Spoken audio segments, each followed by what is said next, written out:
Can the Dungeon Master ever cheat in D&D? That's the question that we're going to explore in this Dungeons & Dragons vlog from the perspective of both the DM and as a player. Now, as a Dungeon Master, you've got a couple of things going on. You're there to navigate the rules and run the game behind the scenes, the mechanics. You're there to tell the story, interact with the players. At the same time, make sure every player that their voice is heard. And also as a DM, enjoying the adventure, playing the NPCs, role-playing with the monsters, putting that element into it. So you've got like 3 or 4 things going on at the same time. And if you scale up more players, that becomes a little bit more challenging. On a side note, the biggest game of D&D that you've ever played, for me, that was about 15 or so players. And I like my D&D games really, really big. I guess it kind of holds over from board games and role-playing games and war games where let's roll some dice, let's have some fun, let's create some memories. If you want to sit down and play at my table, everyone is welcome anytime. I enjoy big games, but within the scale of this question and framework, that ups the complexity of what you have to navigate as a DM. I mean, imagine trying to track initiative and interrupts and 5-foot steps and all this type of stuff with, 15, 16 players, 10 players, 6 players. And then we're going to throw in pets and potions and summons and NPCs. We've got a small army that we have to revolve. But within that framework, exploring it, the DM.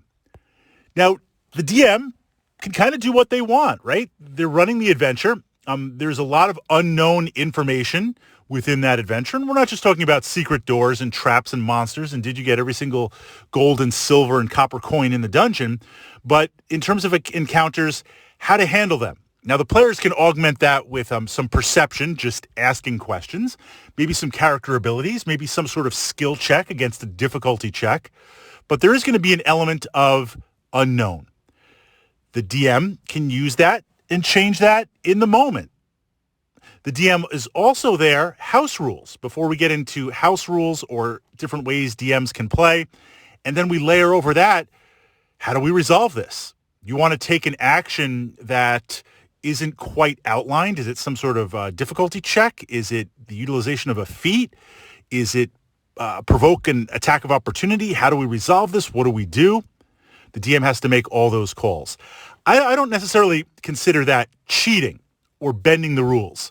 If you're asking for my opinion, the way I like to approach it as a DM is the dice. The dice.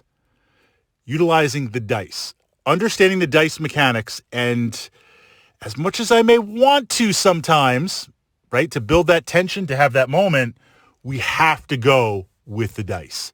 What I mean by that is making attacks, making skill checks, coming up with an armor class, coming up with a THAC0 depending on the edition, coming up with a difficulty check.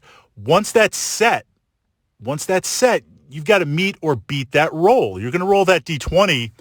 If as a fighter, if you need a 15 or higher to hit, it's always going to be 15 or higher for that combat. Now, if you can lower it down because you catch them flat-footed, or it's a ranged touch attack and it bypasses some armor, or maybe you've got some sort of luck or bless going on from the cleric or the bard, +1. Okay, in that case, the roll might get augmented up or down, but I don't change any of those rolls midstream. I won't change a DC or change anything in that moment.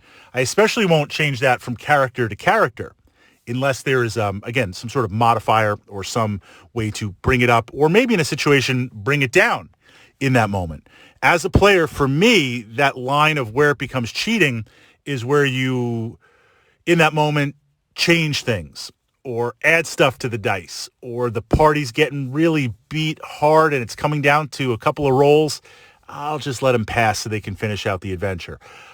I know there's some DMs that do that. Personally, for me, the dice are the dice. Now, in terms of rules, if you want to do something that it could be this, it could be that, make your case, state your book, show me what you want, and I'll make a decision.